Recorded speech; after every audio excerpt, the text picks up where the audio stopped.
Hello, welcome back to my channel. இன்னைக்கு இந்த வீடியோவில் இந்த டியூவல் கலர் பப் ஸ்லீவ் எப்படி ரெடி பண்ண போகிறத பார்க்க போகிறோம். ஸோ அதுக்கு ஒரு பேசிக் ஸ்லீவ் பிளாக் எடுத்திருக்கேன். ஒரு 9 இன்ச்சுக்கு ஸ்லீவ் பிளாக் எடுத்திருக்கேன். அந்த 9 இன்ச் ஸ்லீவ் பிளாக்கில் கீழே இருந்து ஒரு 5 இன்ச்சுக்கும் மேலே வந்து பேலன்ஸை நான் விட்டுட்ருக்கேன். ஸோ இப்போது இந்த 9 இன்ச்சை நம்ம இப்படி பிரிச்சுருக்கோம்.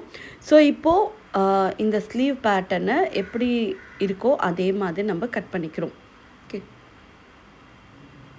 ஸோ உங்கள்கிட்ட எவ்வளோ பெரிய பார்டர் இருக்கோ அந்த அளவுக்கு நீங்கள் கீழே வந்து அந்த பார்டர் எவ்வளோ இருக்கோ அந்த அளவுக்கு விட்டுடலாம். ஒரு வேளை உங்கள்கிட்ட 4 இன்ச் பார்டர் இருக்குன்னா கீழேருந்து ஒரு 4 இன்ச் மார்க் பண்ணிக்கோங்க.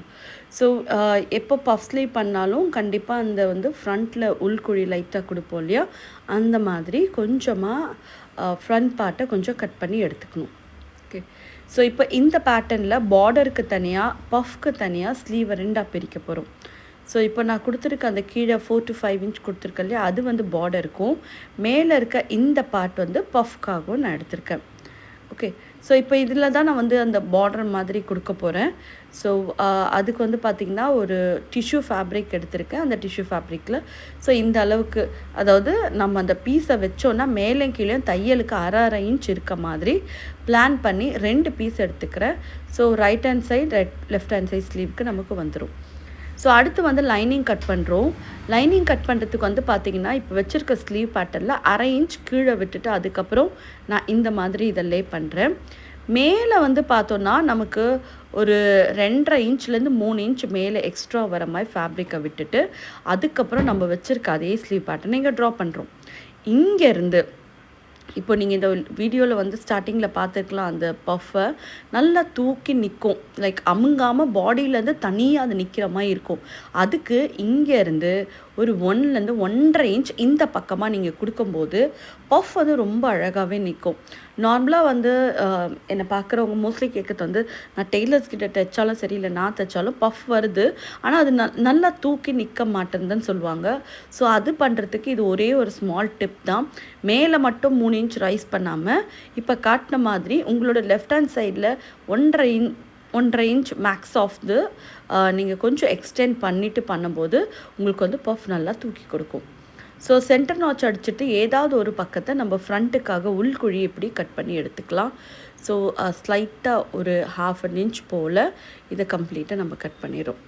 இப்போ லைனிங் ரெடி பண்ணிட்டோம். இதுக்கேற்ற மாதிரி நம்ம மெயின் ஃபேப்ரிக் கட் பண்ண போகிறோம். ஸோ என்கிட்ட இருந்த மெயின் ஃபேப்ரிக்கை இப்படி 4 ஃபோல்ட் பண்ணிடுறேன். பண்ணி முடித்த பிறகு பார்த்தோன்னா இந்த லைனிங்கை கீழே நிறைய ஒட்டு வருது. ஸோ இப்படி நான் போட்டேன்னா 4 ஒட்டு போட வேண்டியது வரும். ஸோ அதை அவாய்ட் பண்ணுறதுக்கு கொஞ்சமாக இந்த ஃபேப்ரிக்கை மேலே தள்ளிடுங்க. மேலே தள்ளணுன்னா நமக்கு 2 ஃபேப்ரிக் ஆல்ரெடி ஃபில் ஆகிடுச்சு. இப்போ இந்த 2 ஃபேப்ரிக் மட்டும்தான் ஒட்டு வரும். நார்மலாகவே இந்த பஃப் ஸ்லீவ்லேருந்து கொஞ்சம் குண்டாக இருக்கவங்களுக்கு நீங்கள் ஸ்லீவ் ரெடி பண்ணால் இந்த மாதிரி தான் வரும். அப்போது நீங்கள் இந்த மெத்தடை ட்ரை பண்ணுங்கள். லைட்டாக மேலே தள்ளிட்டு போட்டிங்கன்னா 2 ஒட்டு தான் வரும். அந்த 2 ஒட்டும் பேக் பார்ட்டுக்கு வர மாதிரி பிளான் பண்ணிட்டீங்கன்னா நீங்கள் ஸ்லீவில் ஒட்டு போட்டதே தெரியாத அளவுக்கு ரொம்ப நீட்டாகிடும். ஸோ இந்த இடத்துல வந்து சின்ன அதான் ஒட்டு போட வேண்டியது இருக்குல்லையே, அதுக்கு மட்டும் நான் இப்போது ஃபேப்ரிக்கை கட் பண்ணிடுறேன். ஸோ இது வந்து கீழே வந்து ஜாயின் ஆகிடும். 2 பீஸ் தேவை. இப்போ இதெல்லாம் எப்படி ஸ்ட்ரெச் பண்ணுறதுன்னு குயிக்காக நம்ம பார்த்துடலாம். ஸோ ஃபர்ஸ்ட் வந்து இந்த பீஸை நம்ம என்னெல்லாம் பீஸை வந்து பேட்ச் பண்ணணும் ஒட்டு போடணுமோ அதை போட்டுடலாம். ஸோ அந்த வச்சுருந்த அந்த சின்ன பீஸை வந்து இதுக்கு மேலே வச்சு அப்படியே நம்ம ஸ்ட்ரெச் பண்ணிடுறோம்.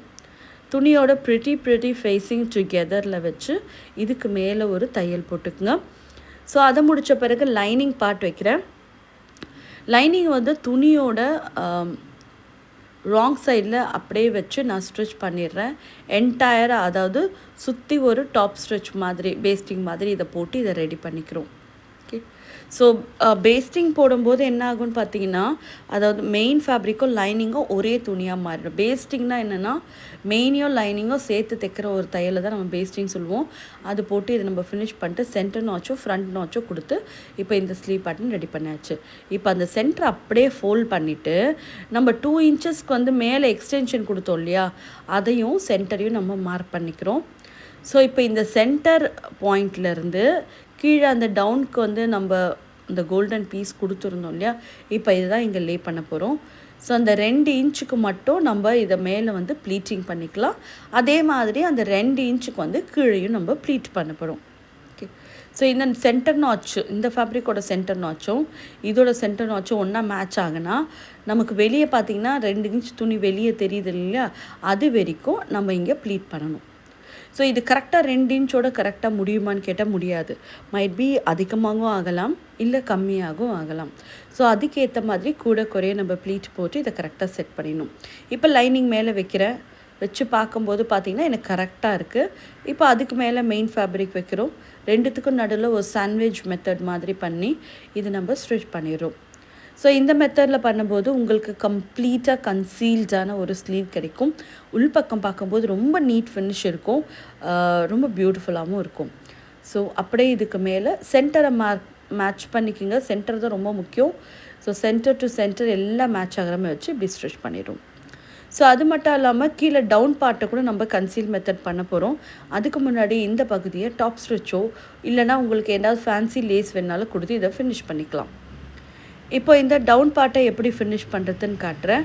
இப்போ இதுக்கு மேலே டாப் ஸ்டிச் போட்ட பிறகு இது வரைக்கும் ரோல் பண்ணி இங்கே வச்சுட்டு இந்த பீஸை இதுக்கு மேலேயும் லைனிங்கை இதுக்கு அடியிலையும் கொடுத்து இந்த பீஸோட ராய்ஜஸ் ஒன்றா மேட்ச் ஆகிற மாதிரி வச்சு இது 1/2 inch சீம் அலவன்ஸில் தைச்சிட்றோம்.